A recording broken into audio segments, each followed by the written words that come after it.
जय श्री कृष्णा। वृतांत कथा में आपका स्वागत है। आज हम अनंत चतुर्दशी की कथा सुनाने जा रहे हैं। इस व्रत का जिक्र पुराणों से भी मिलता है। जब पांडव जुए में अपना सारा राजपाट हारकर वन में कष्ट भोग रहे थे, तब भगवान श्री कृष्ण ने अनंत चतुर्दशी व्रत करने की सलाह दी थी।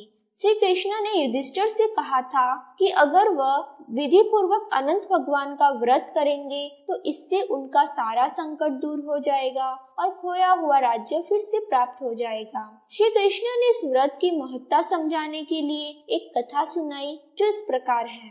प्राचीन काल में सुमंत नामक एक तपस्वी ब्राह्मण थे। उनकी पत्नी का नाम दीक्षा था। दोनों की एक परम सुंदरी, धर्मपरायण तथा ज्योतिर्मय कन्या थी जिसका नाम सुशीला था।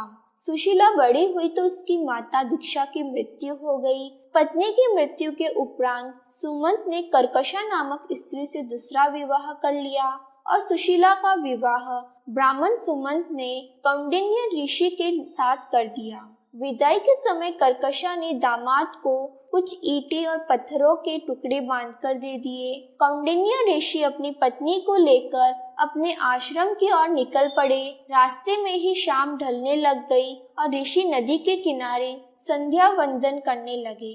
इसी दौरान सुशीला ने देखा कि बहुत सारी महिलाएं किसी देवता की पूजा कर रही थी। सुशीला ने महिलाओं से पूछा कि वे किसकी प्रार्थना कर रही है। इस पर उन लोगों ने उन्हें भगवान अनंत की पूजा करने और इस दिन उनका व्रत रखने के महत्व के बारे में बताया। व्रत के महत्व के बारे में सुनने के बाद सुशीला ने वही उस व्रत का अनुष्ठान किया और 14 गांठ वाला डोरा हाथ में बांधकर ऋषि कौंडिन्य के पास आ गई।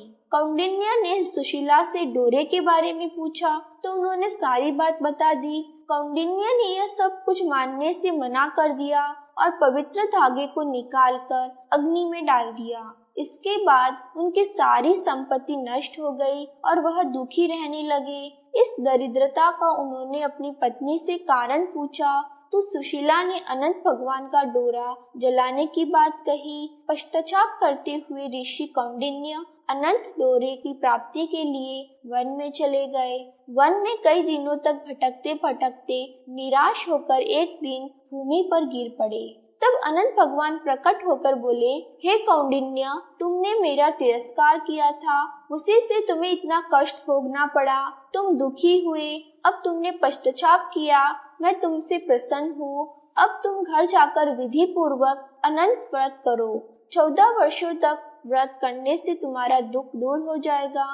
तुम धन धान्य से संपन्न हो जाओगे।